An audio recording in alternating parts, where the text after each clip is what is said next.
The river rose like a beast at midnight, a churning mass of black water eager to devour the land. Margaret Maggie Whitaker stood frozen on the creaking bridge, watching in horror as timber splintered beneath her feet.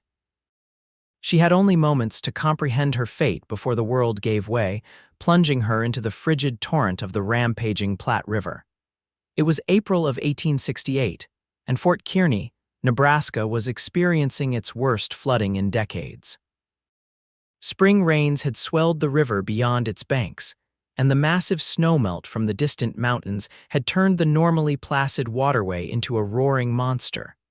Matthew Yates had been riding back to his homestead when the storm hit. The 26-year-old cowboy had spent the day in town delivering cattle to the army outpost, and the sudden cloudburst had caught him by surprise. Now he rode parallel to the river, urging his horse faster as he spotted something unnatural in the water, a splash of color against the darkness. A woman fighting against the current. "Hold on," he shouted, though he knew his voice couldn't possibly reach her over the roar of the flood. Matthew guided his stallion, Thunder, down the riverbank, keeping pace with the current. The horse was powerful and swift, bred for endurance on the open plains. They galloped through the mud, dodging fallen trees and debris as they followed the river's violent path. Maggie gasped for air, her lungs burning as she struggled to keep her head above water. At 22, she'd faced her share of hardships as a seamstress in Fort Kearny, but nothing had prepared her for this. Her dress, now a sodden weight, threatened to drag her under with each passing moment. "Help!" she screamed whenever she managed to surface, though she knew it was futile. Who would hear her in this desolate stretch of river, especially during a storm? Matthew saw her disappear beneath the surface again and spurred Thunder harder. The horse responded, muscles straining as they raced along the treacherous bank. They were gaining on her, but the river was widening, and soon he'd run out of shoreline. "I need to get ahead of her," he muttered to himself, scanning the terrain. He spotted a bend in the river about a quarter-mile downstream. If he cut across the land, he might be able to intercept her. Maggie fought to stay conscious, the cold sapping her strength with every passing second. Her fingers were numb, and her vision was beginning to darken at the edges. She thought of her younger sister back in town, of the life she'd worked so hard to build after their parents' deaths. Was this how it would end? Matthew drove Thunder across the prairie, mud flying from the horses' hooves as they charged toward the river bend. Rain pelted his face, but he kept his eyes fixed on the distant figure tumbling through the water. As they reached the bend, Matthew dismounted and tied Thunder to a sturdy tree. He grabbed a coil of rope from his saddle and waded into the shallows, bracing himself against the current. "Get ready," he shouted as Maggie approached, her form limp and barely visible in the churning water. When she was almost upon him, Matthew plunged into the freezing river. The current instantly tore at him, threatening to sweep him away as well. He fought against it, his powerful arms cutting through the water as he reached for the unconscious woman. His fingers caught the fabric of her dress, and he pulled her toward him, wrapping an arm around her waist. With his free hand, he grabbed hold of a low-hanging branch and hauled them both toward the shore, inch by excruciating inch. By the time they reached land, Matthew was gasping for breath, his muscles screaming in protest. He laid Maggie on the ground and pressed his ear to her chest. Her heartbeat was faint but present. "Come on, breathe," he urged, turning her onto her side and patting her back firmly. Water spilled from her mouth, and suddenly she coughed violently, her body convulsing as she fought for air. "That's it," Matthew encouraged. "Breathe." Maggie's eyes fluttered open, unfocused and confused. She saw only the blurry outline of a man leaning over her, his features obscured by the darkness and rain. "Who?" she managed before another coughing fit overtook her. "Name's Matthew Yates. You fell into the river when that bridge collapsed. Lucky I was riding by." He helped her sit up, supporting her weight against his chest. "What's your name, Miss?" "Margaret Whitaker," she whispered, her voice raw. "Maggie. Well, Miss Whitaker, we need to get you warmed up before you catch your death." He glanced around at the storm-lashed landscape. "My cabin's about 3 miles from here. Can you ride?" Maggie tried to stand but found her legs wouldn't support her weight.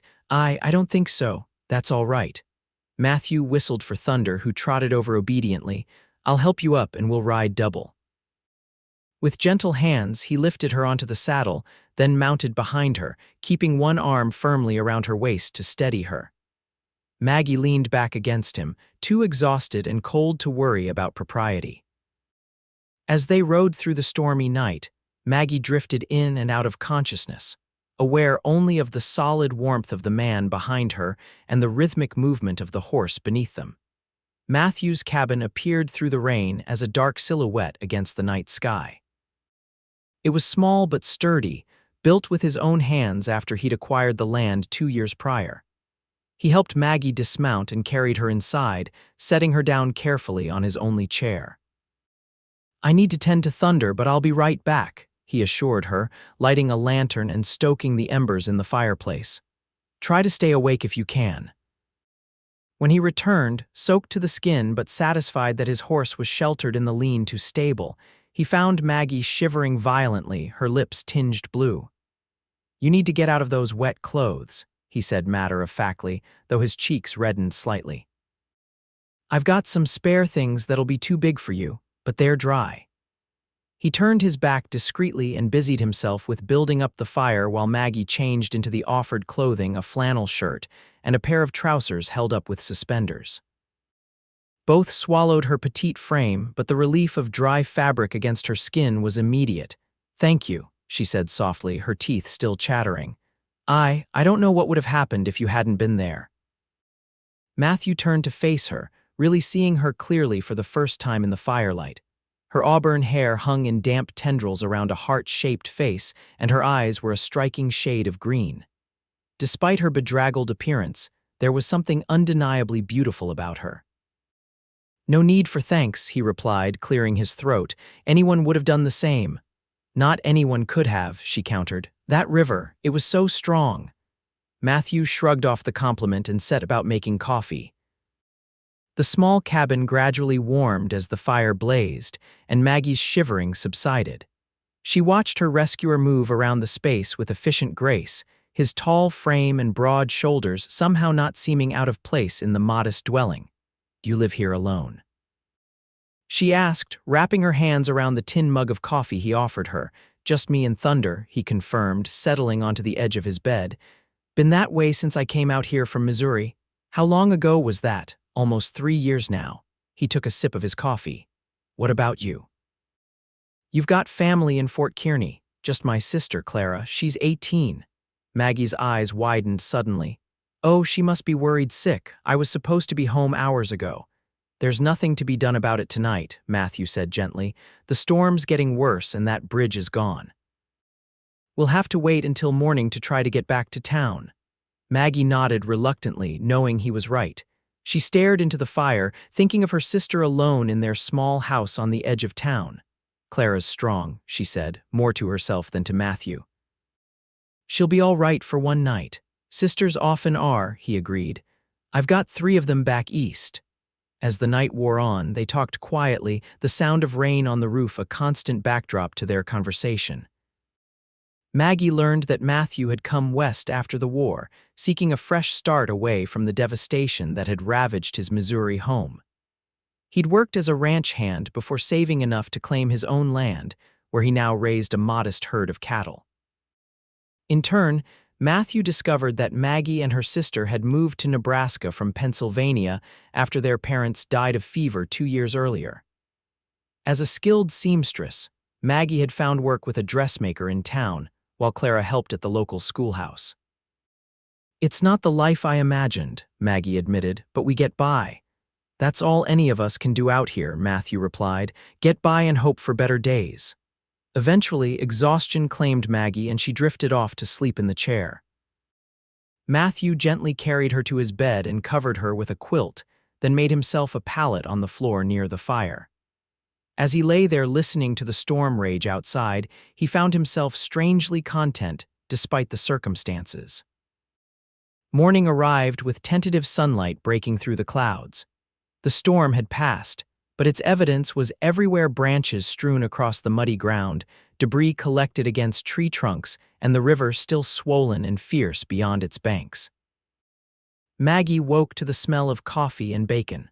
For a moment, she was disoriented, unsure of where she was or why she was wearing men's clothing. Then the events of the previous night came rushing back, and she sat up with a gasp. "Good morning," Matthew greeted from his position by the fireplace where he was tending to breakfast. "Hope you're hungry."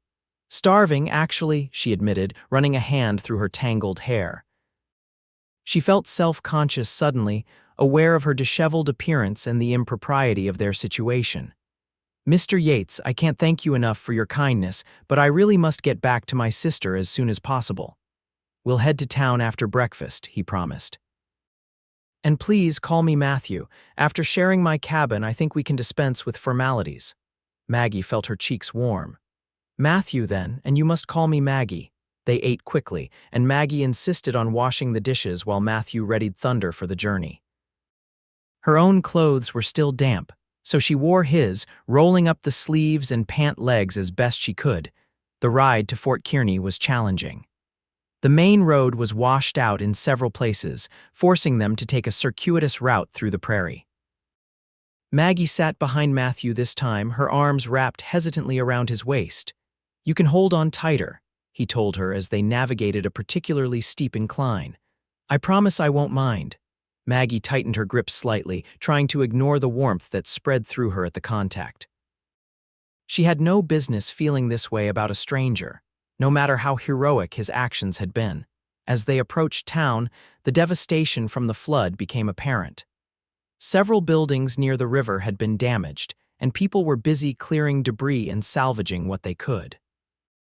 The bridge that had collapsed the one Maggie had been crossing was completely gone, with only a few support posts remaining as evidence of its existence. "Maggie," a young woman with the same auburn hair, came running toward them as they rode down the main street. "Oh my God, Maggie." Matthew helped her dismount and she rushed to embrace her sister. "Clara, I'm all right," she assured the tearful girl. "This is Matthew Yates. He saved my life." Clara turned to Matthew with shining eyes. "Thank you, Mr. Yates. I was so worried when she didn't come home." "Then we heard about the bridge." "Your sister is quite the fighter," Matthew said with a small smile. "She kept herself afloat long enough for me to reach her." "You must come to dinner," Clara insisted. "It's the least we can do to thank you." Matthew glanced at Maggie, who nodded her agreement. "I'd be honored," he said. "But first I should check on the damage in town.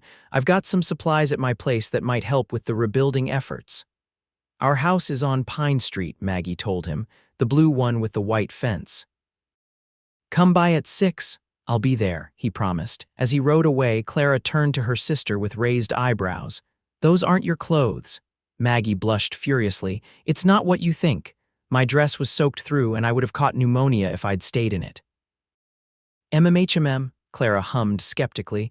"And where exactly did you spend the night?" "At his cabin," Maggie admitted. "But he was a perfect gentleman. He slept on the floor." "He's handsome," Clara observed, linking her arm through her sister's as they walked home. "And brave, obviously." "Stop it," Maggie chided, though she couldn't help but agree with both assessments. "He was just being kind." "If you say so," Clara replied, unconvinced, "but I saw the way he looked at you." "And how was that?" "Like he'd ride through another flood to find you." Maggie shook her head at her sister's romantic notions, but a small part of her hoped Clara was right. True to his word, Matthew arrived at 6 o'clock sharp, freshly shaven and wearing his best shirt. He brought a small bouquet of wildflowers he'd gathered on the way, which made Clara grin knowingly and Maggie blush. Dinner was a simple affair: rabbit stew and cornbread, but the conversation flowed easily. Matthew charmed Clara with stories of his adventures on the trail, and Maggie found herself laughing more than she had in months. "I've brought your clothes," Matthew said as the evening drew to a close. "Washed and dried them best I could." "Thank you," Maggie replied, taking the neatly folded bundle. "I'll return yours tomorrow." "No rush," he assured her. "They look better on you anyway." Clara excused herself to wash the dishes, leaving them alone in the small sitting room. "Will you be staying in town to help with the rebuilding?" Maggie asked, hoping her tone sounded casual. "For a few days at least," Matthew confirmed. "The bridge needs replacing and several families lost their homes. Everyone's pitching in." "That's kind of you." "Not really." It's what neighbors do. He hesitated, then added, I was wondering if you might allow me to call on you properly once things settle down. Maggie's heart quickened. I'd like that. Good, he smiled, the expression transforming his weathered features. I should go, early start tomorrow. At the door, he paused. I'm glad you fell into that river, Maggie Whitaker. That's a terrible thing to say, she protested, though her eyes sparkled with amusement.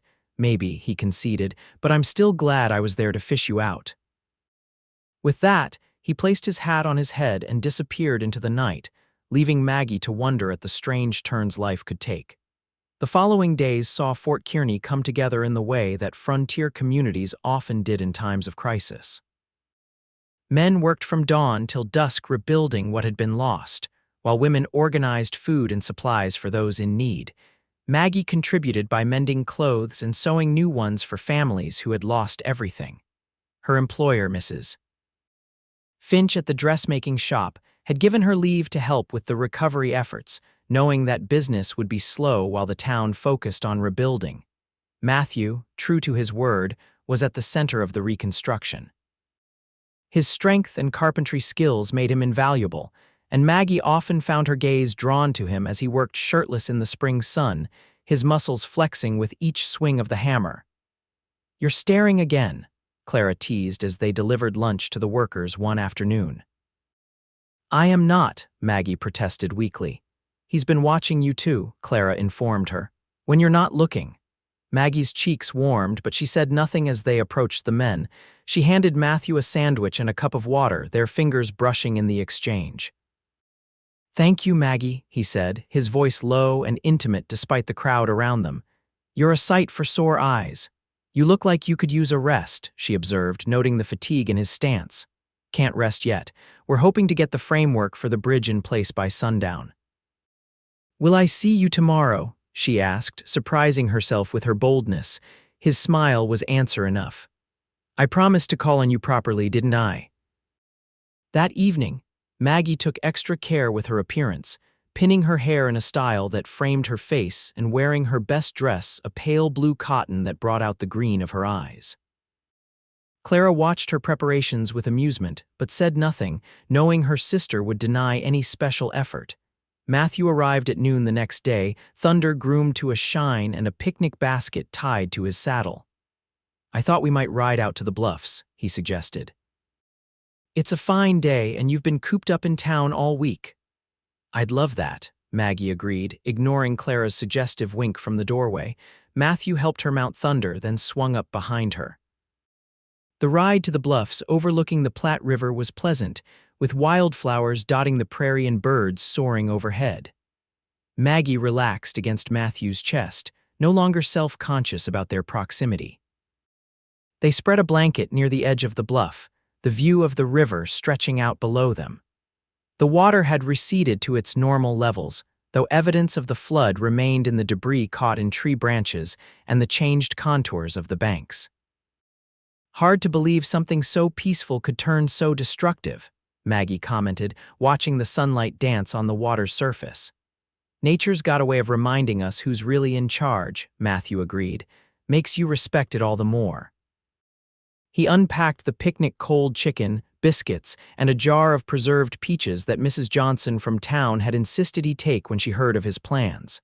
This is wonderful, Maggie sighed, tilting her face to the sun. I haven't been out of town since we arrived 2 years ago. Never. Matthew seemed surprised. Where would I go? She asked. Clara and I have the shop and the house to look after. There's never been time for outings.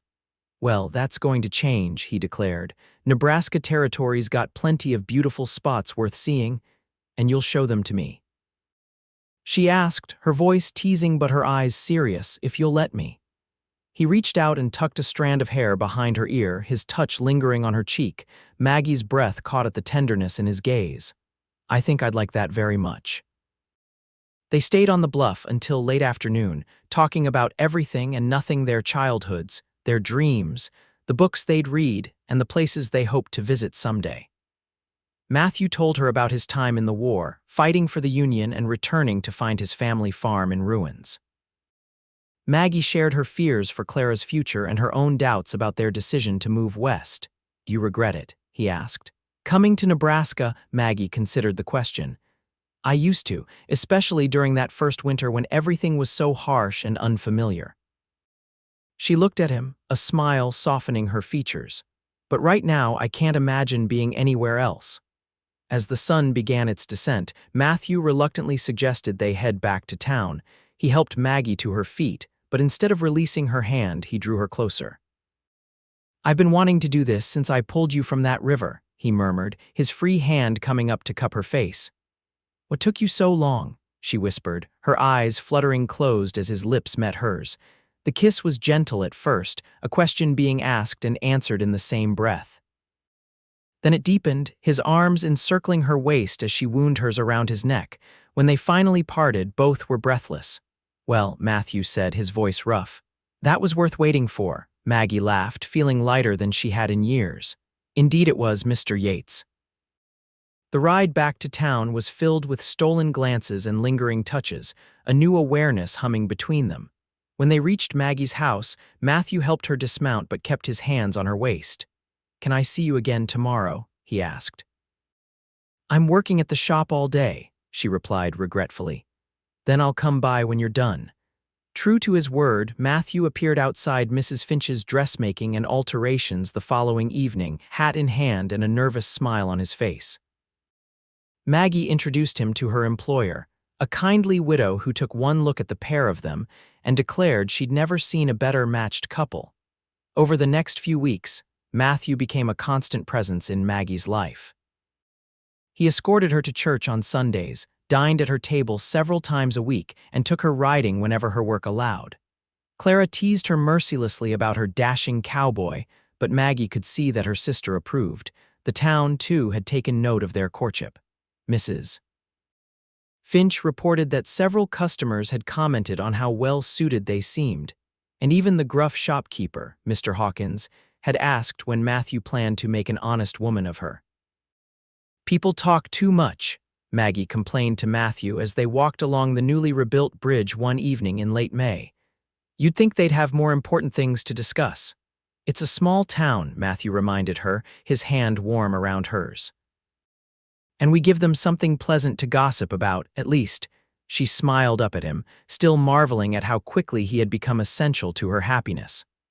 I suppose there are worse things than being the subject of romantic speculation.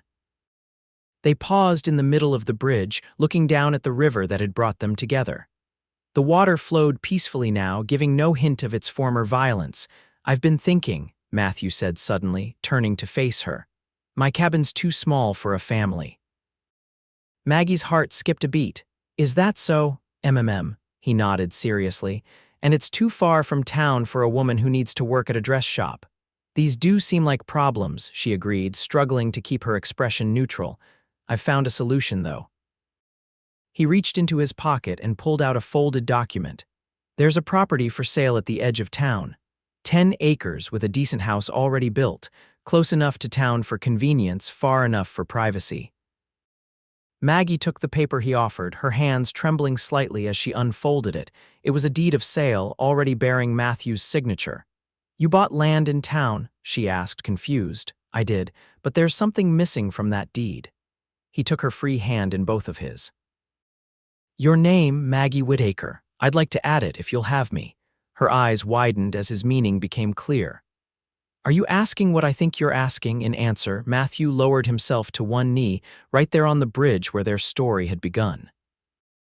From his pocket, he produced a small ring with a single pearl set in silver. Margaret Whitaker, I've loved you since the moment I pulled you from that river. You're the strongest, kindest, most beautiful woman I've ever known, and I want to spend the rest of my life with you. Will you marry me? Tears welled in Maggie's eyes. Yes, she whispered, then louder. Yes, Matthew Yates, I will marry you. He slipped the ring onto her finger and rose to his feet, gathering her in his arms and kissing her thoroughly, heedless of the passers-by who stopped to stare and then to cheer.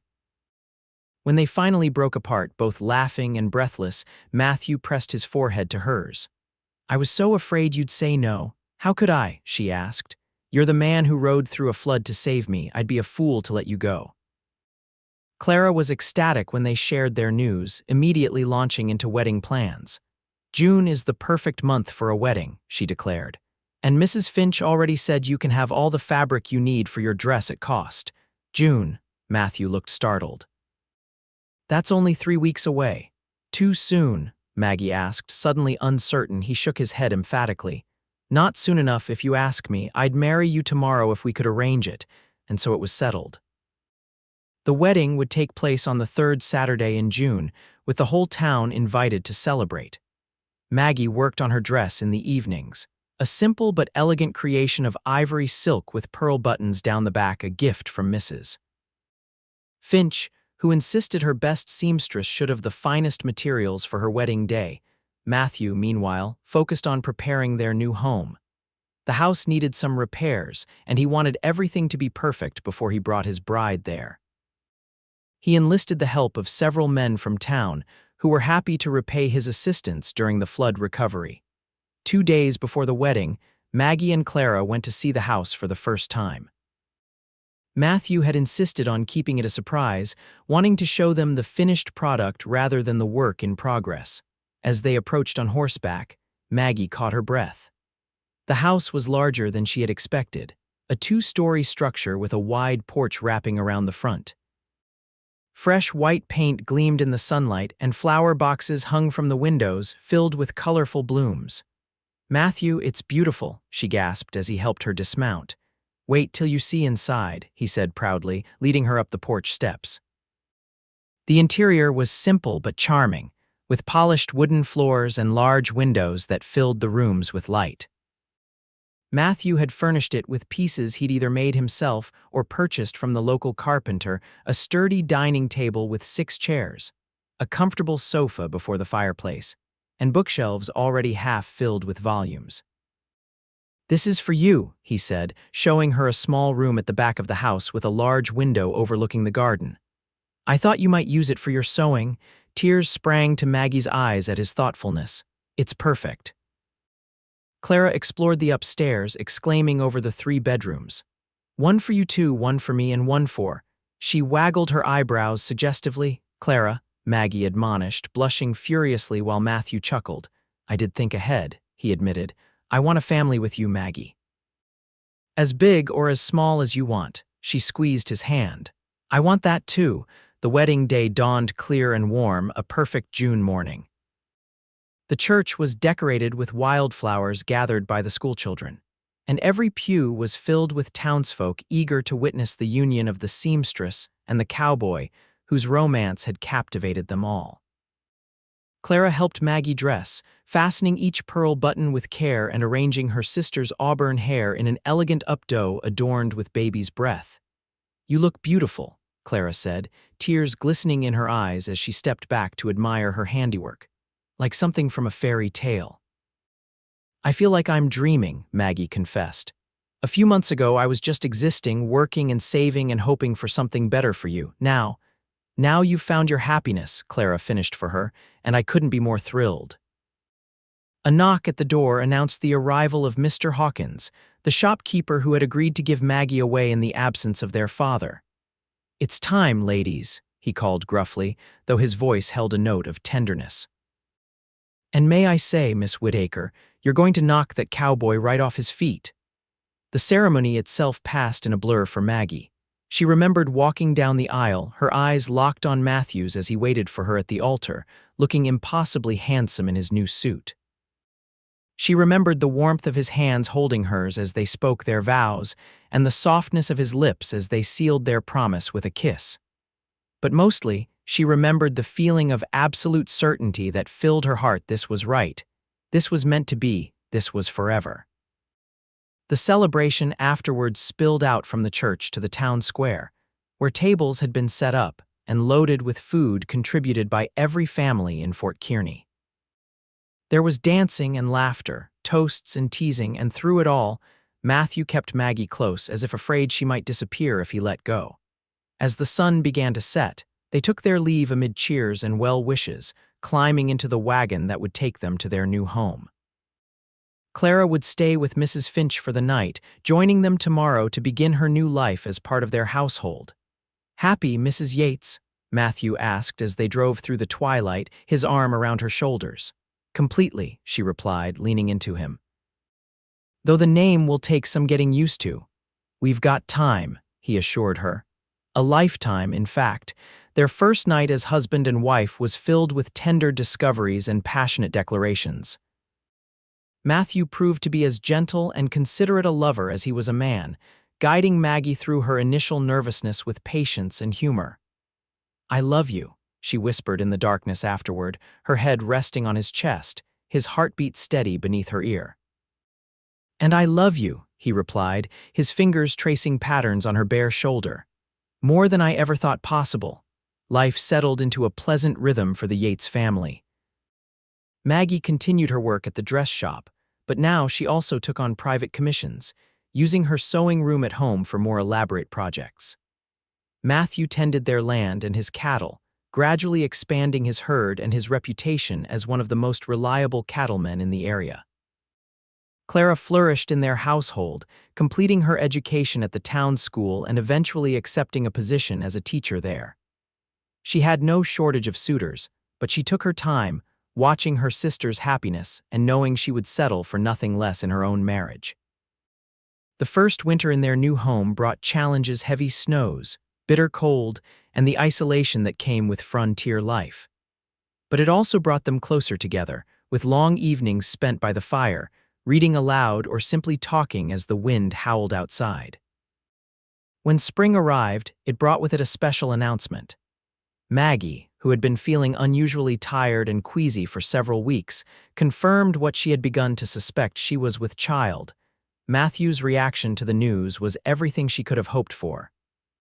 He picked her up and spun her around the kitchen, his face alight with joy before setting her down carefully as if she might break. Are you sure I didn't hurt you? He asked anxiously. Or the baby, Maggie laughed, touching his cheek tenderly. We're fine, both of us. The doctor says I'm as healthy as can be, and the baby should arrive in late October. October, Matthew repeated, a look of wonder on his face. Our child will be born in the most beautiful month of the year.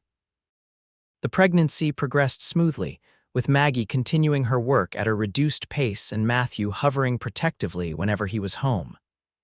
Clara proved to be an invaluable support, taking on more household duties as Maggie's energy waned and her belly grew. In the evenings, Matthew would often place his hand on Maggie's stomach, marveling at the movements of their child. Do you think it's a boy or a girl? He asked one night as they lay in bed. I don't know, Maggie replied honestly. I'll be happy either way as long as the baby is healthy. Me too, he agreed. Though I admit, I sometimes imagine a little girl with your eyes and smile. And I imagine a little boy with your strength and kindness, she countered, snuggling closer to him. On a crisp October morning, with the leaves turning gold and red outside their window, Maggie went into labor.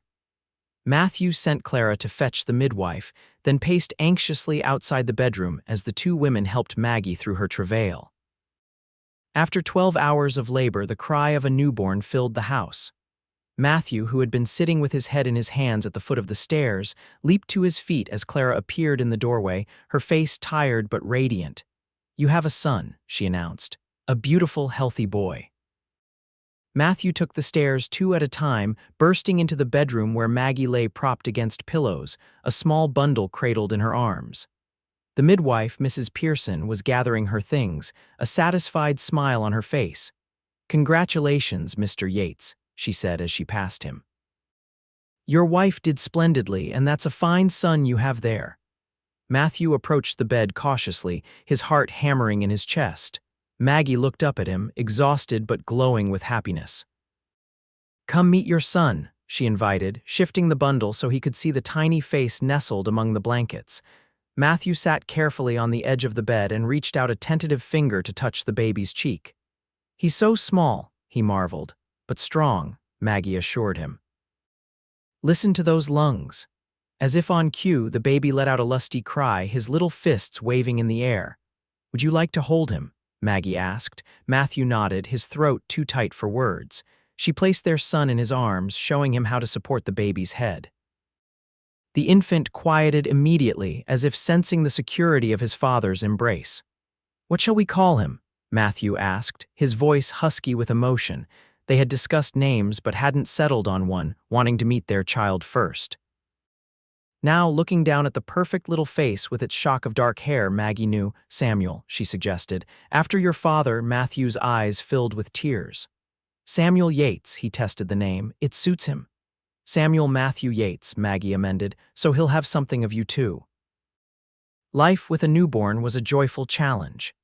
Samuel proved to be a good-natured baby, but the nights were long, and Maggie often found herself dozing during the day, the baby snuggled against her chest. Matthew took on more household duties without complaint, and Clara was a godsend, entertaining Samuel when he was awake so Maggie could rest or work on her commissions. By the time Samuel's first birthday arrived, he was toddling around the house, a sturdy little boy with his father's dark hair and his mother's green eyes. The celebration was a small one, just family and a few close friends from town, but the love that filled the house was immeasurable. As they put their son to bed that night, Maggie leaned against Matthew, watching Samuel's eyes drift closed. "He's growing so fast," she whispered. "It seems like yesterday that he was that tiny bundle in my arms."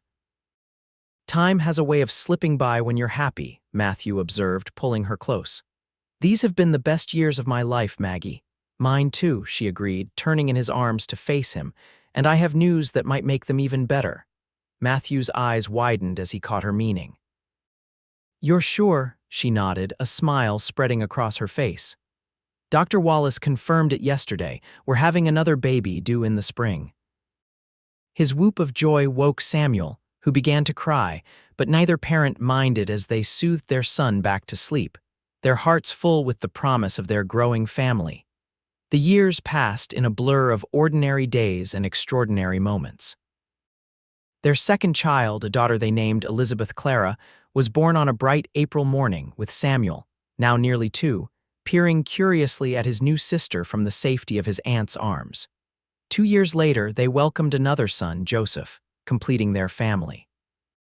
The house that had once seemed so spacious was now filled to bursting with children's laughter, toys scattered across the floor, and the constant bustle of family life. Clara eventually married a young lawyer who had come to Fort Kearny to establish a practice, moving into a house of her own, but remaining a beloved presence in her niece and nephew's lives.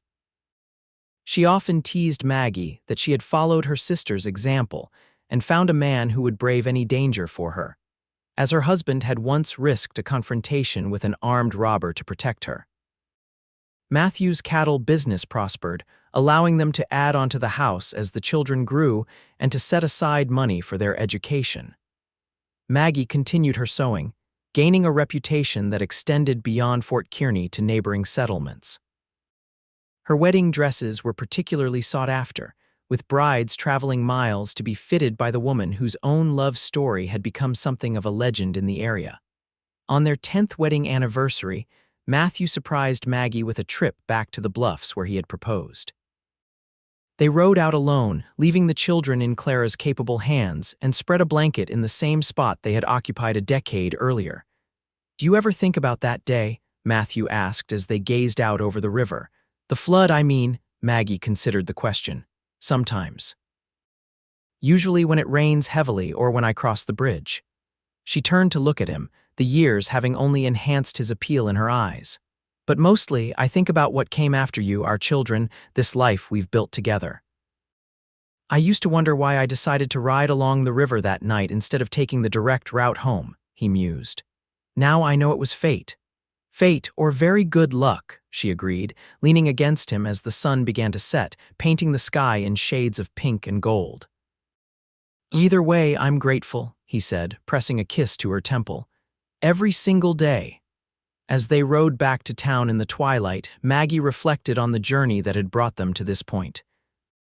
From a terrifying moment in a raging flood to a life filled with love and purpose, it was more than she had ever dared to hope for when she and Clara had first arrived in Fort Kearny. Their children greeted them with excited chatter about their day with Aunt Clara, and as they settled into the familiar routines of bedtime stories and goodnight kisses, Maggie caught Matthew's eye across the room. The look they exchanged held a decade of shared memories and the promise of many more to come. Later, as they lay together in the quiet darkness of their bedroom, Matthew traced the lines of Maggie's face with gentle fingers. "Happy anniversary, Mrs. Yates." "Happy anniversary, my love," she whispered back. "Thank you for catching me. I always will," he promised, gathering her close, "no matter what life throws at us next." And as sleep claimed them, Maggie knew with absolute certainty that he would keep that promise just as he had kept every other promise since the night he had plunged into a raging river to save a woman he didn't yet know but was destined to love. Years continued to pass, each bringing its own joys and challenges. The children grew tall and strong, each developing their own distinct personality. Samuel, the eldest, showed an early aptitude for working with cattle, shadowing his father whenever possible and developing the same easy way with animals. Elizabeth, their spirited daughter, inherited her mother's skill with a needle but also demonstrated a keen mind for figures, often helping Matthew with the accounting for his business. Joseph, the youngest, was quieter than his siblings, but possessed a natural talent for storytelling that kept the family entertained during long winter evenings. Fort Kearny grew as well, transforming from a frontier outpost to a proper town with a telegraph office, a small library, and eventually a train station that connected them to the eastern states. Progress brought changes, some welcome, some less so, but the heart of the community remained much the same. Hard-working people supporting one another through the unique challenges of life on the prairie. When Samuel turned 18, he announced his intention to attend agricultural college back east, using the money his parents had carefully saved for just this purpose. The day they put him on the train was bittersweet for Maggie, who was proud of her son's ambition but heartbroken to see him leave. "He'll be back," Matthew assured her as they watched the train pull away from the station. "This land is in his blood now, just like it's in ours." He was right, of course. After 2 years of study, Samuel returned to Fort Kearny with new ideas and techniques that he was eager to implement on the family's expanded landholdings. He brought with him a shy young woman named Sarah, whom he had met at school and who soon became his wife and the first addition to their growing family circle. Elizabeth, at 20, shocked them all by declaring her intention to study medicine, inspired by the town's aging doctor who had delivered all 3 Yates children. In an era when female physicians were still a rarity, it was an audacious goal, but neither Maggie nor Matthew ever considered discouraging her. "If anyone can do it, Lizzie can," Matthew declared, his pride evident. "She's got her mother's determination and then some." Joseph, now 18 and having recently completed his schooling, found his calling in journalism, securing a position at the local newspaper and eventually taking over as editor when the previous owner retired. His thoughtful editorials and fair reporting earned him respect throughout the region, and Maggie kept every issue containing his articles in a special box. As their children established their own lives and families, Maggie and Matthew found themselves entering a new phase of life. With more time for themselves, they revisited old pleasures, riding together across the prairie, reading by the fire, and occasionally traveling to visit places they had only dreamed of in their youth. On their 30th wedding anniversary, their children and grandchildren, 7 by then, with another on the way, gathered at the family home for a celebration. Samuel, now a successful rancher in his own right, raised his glass in a toast. "To my parents who taught us the meaning of love by example," he said, his voice steady but his eyes suspiciously bright. 30 years ago, a flood brought them together. Since then, they've weathered every storm life has thrown at them, always side by side, always stronger together. Maggie, her auburn hair now streaked with silver, squeezed Matthew's hand beneath the table. His answering pressure was as reassuring as it had been on the day he had placed a ring on her finger and promised her forever. Later, after the guests had departed and the house was quiet once more, they sat on the porch swing that Matthew had built when Samuel was a baby, watching the stars emerge in the vast Nebraska sky. 30 years, Maggie marveled. Sometimes it feels like yesterday that you pulled me from that river. And sometimes it feels like I've loved you for every moment of my life, Matthew replied, his arm warm around her shoulders.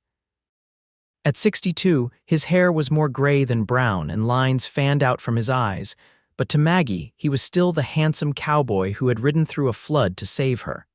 Any regrets? She asked, knowing the answer but wanting to hear it anyway. Matthew pretended to consider the question seriously. Just one, he said finally. That bridge was rebuilt too well. It's never collapsed again, so I've had no chance to rescue any more beautiful women from the river. Maggie laughed and swatted his arm. One was quite enough, thank you very much. More than enough, he agreed, turning serious. You've been the greatest blessing of my life, Maggie Yates, you and the family we've created together. And you've been mine, she said softly. Every day I thank whatever twist of fate sent you riding along that riverbank. As night deepened around them, they remained on the porch, two people who had found in each other the perfect complement to their own strengths and weaknesses.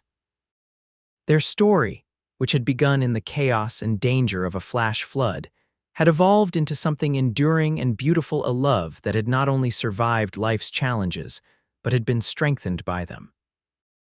In the years that followed, they watched their grandchildren grow, celebrated more weddings, welcomed great-grandchildren, and mourned the inevitable losses that came with a long life. Through it all, they remained each other's constant, the first person to share good news with, the shoulder to cry on in times of sorrow, the hand to hold when no words were necessary. And sometimes, when spring rains swelled the Platte River and they stood on the bridge that had been rebuilt after that fateful flood, they would look at each other and smile, remembering the beginning of their story, a desperate ride along a raging river, a hand reaching out in the darkness, and two lives forever changed by a single act of courage. In the end, that was their legacy, not just the children and grandchildren who carried their name or the land they had cultivated, or even the memories of a cowboy and a seamstress who had loved each other for a lifetime. Their true legacy was the example they set of a love strong enough to withstand any flood, patient enough to endure any drought, and deep enough to nourish generations to come. And so, in a town that had grown from a frontier outpost to a thriving community, the story of Matthew Yates and Margaret Whitaker, the cowboy who had ridden downstream fast enough to catch her, became more than just a personal history. It became a testament to the power of love to transform lives, a reminder that sometimes the greatest journeys begin with the most unexpected moments, and a promise that even in the wildest of circumstances, two hearts might find their way to each other and never let go.